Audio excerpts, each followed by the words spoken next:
What an episode. Okay, where do I even begin? So, the killer's been revealed, and he has Satoru, and even Satoru could be dead. But I'm getting ahead of myself. Let's go back to the beginning of the episode. So the first part of this episode is actually quite light-hearted, and there's like a lot of funny moments in it, which is strange for this show to be like so humorous. It's kind of like they're trying to lull you into a full sense of security, which they are. So the teacher tells the class that everyone is graduating from high school, or at least everyone's graduating up to the next level, even himself, which the way I heard that was, it's kind of like if he was the killer, it's kind of got like a double meaning to it, where he's saying that you're all moving up to your older years for school, whereas I'm moving on to probably killing adults or something next. We'll see. Satoru actually managed to make contact with Aya in this episode. He goes up to her and starts talking to her. She starts saying to him that I know you guys, I've seen you going into that house over there, some kind of hideout. I bet you all pretend to be like superheroes in there or something lame like that. And it's funny because Kenya, who's like probably the most calm and collected character out of all this is the first time he's ever lost his shit and was like, hideouts are cool, what the hell are you on about? It's just funny to see that kind of side of him. Interestingly enough, this kind of issue gets resolved because Satoru's trying to figure out a way to sort of like get her involved in their group kind of thing. And one of the kids that's sort of friends with him, I don't know his name, is the biggish looking one that wears the little headband. He sort of takes an interest in her, and I think it's implied that they start going out after that. So that issue resolves itself. Yeah, they hook up, so now she's no longer alone. So problem solved. Pretty simple. Now, the teacher notices that the brunette girl who Satoru sort of called out in the middle of class because she was trying to insult Hinazuki for stealing the money before, and she started crying. She's walking around all lonely and stuff, and she's been talking to the teacher.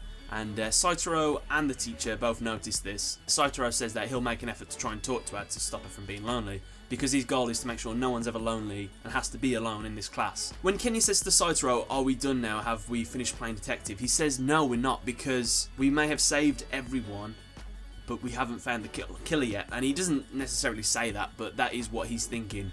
So this is on the hunt for the killer now, but he hasn't got any leads or any clues just yet, so we don't really know who it is at the moment. Now, this is where I honestly thought he put two and two together and he sort of figured it out. He says that the killer will kill again, or he'll find something different to do. Because he says that, just like Mr. Yashiro's, his teacher's candy, he will find a substitute to replace his addiction. Because obviously, Mr. Yashiro had all those sweets in his car, and he liked to smoke, and the sweets were his replacement.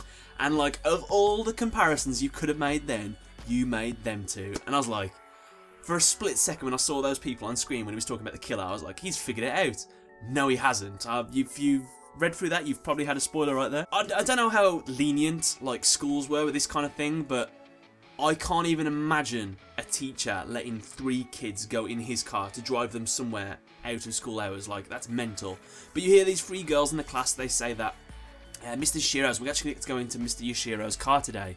And I was having alarm bells then as well. He's taken them all to this ice hockey game for the little lad who was good at ice hockey you've seen before.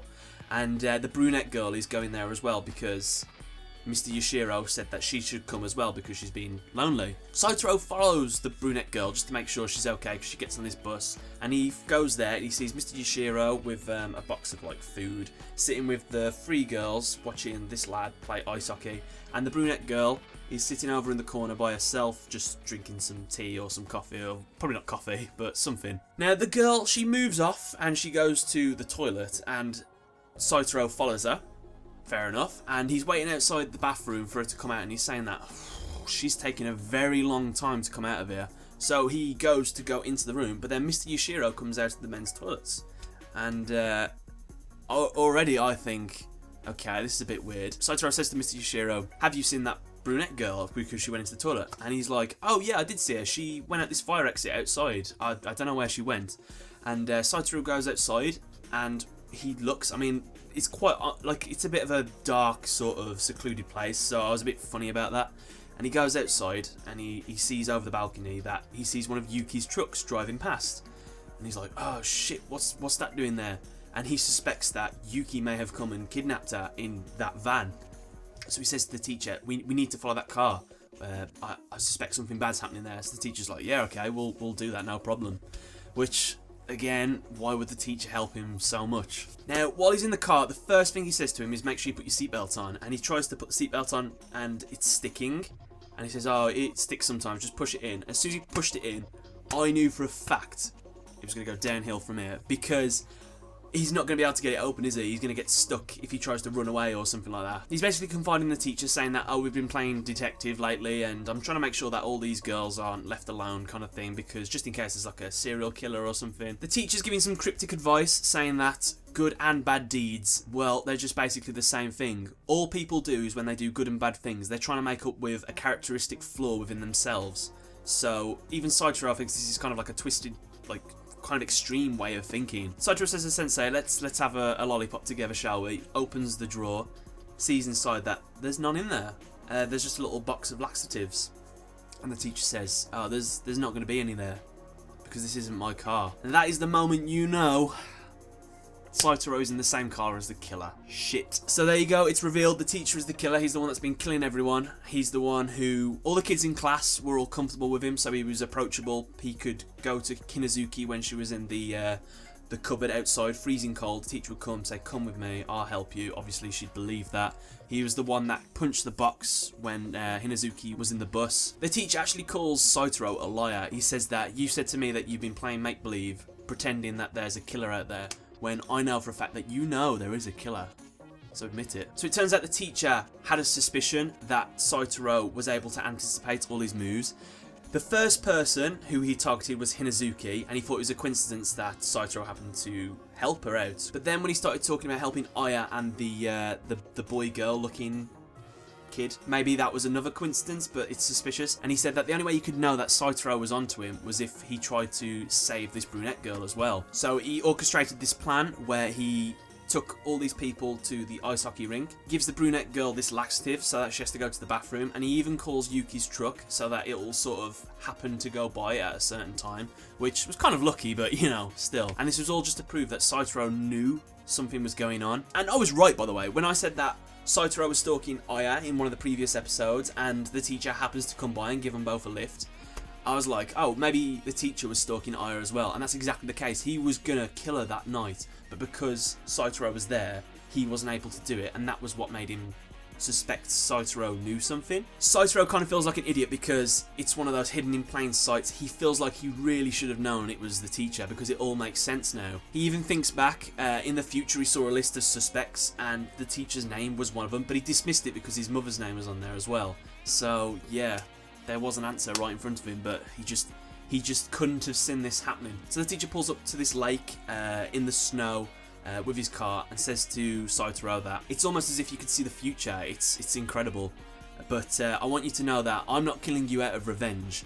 In fact, I quite respect what you've been able to do so far. So what he does, he gets this basketball, he shoves it on the accelerator. Remember, Satoru's still stuck in his car with the seatbelt. The car drives off and goes straight into the river, and the car starts filling up with water.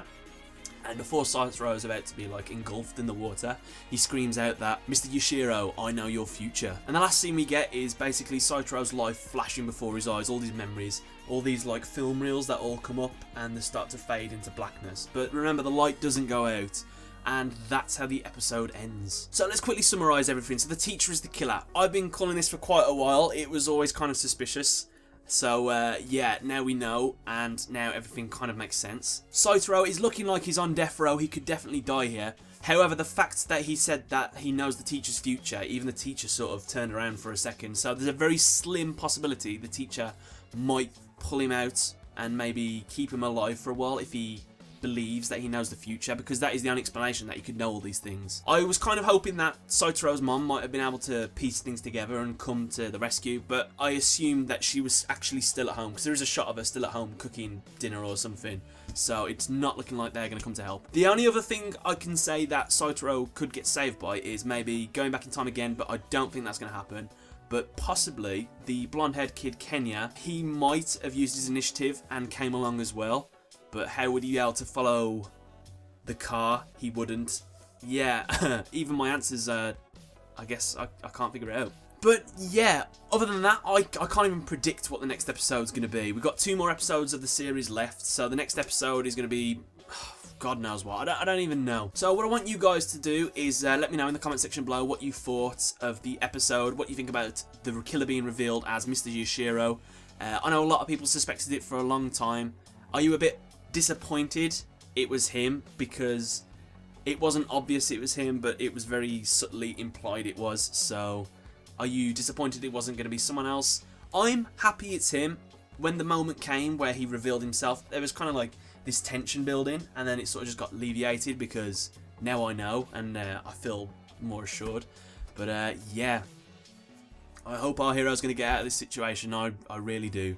Don't forget to leave a like, favourite and subscribe, guys, and thanks for watching. Right then, guys, so recently I subscribed to Loot Crate. Specifically, I subscribed to Loot Anime. They specialise in sending Loot Anime related stuff, and I thought that I'd do an unboxing for you guys and show you the kind of stuff I got. Unfortunately, I'm in the future, so I've already opened it all, so I know what I get. This is what the box looks like after you've turned it inside out. It's kind of like a treasure chest, which we're going to see a treasure chest worth of stuff inside. Also, I'm wearing, spoiler, a t-shirt. You'll see more of that later. So I hope you enjoyed the video. Here we go. Right then, here we go. Welcome to the unboxing. First things first, let's get through this protective layer, which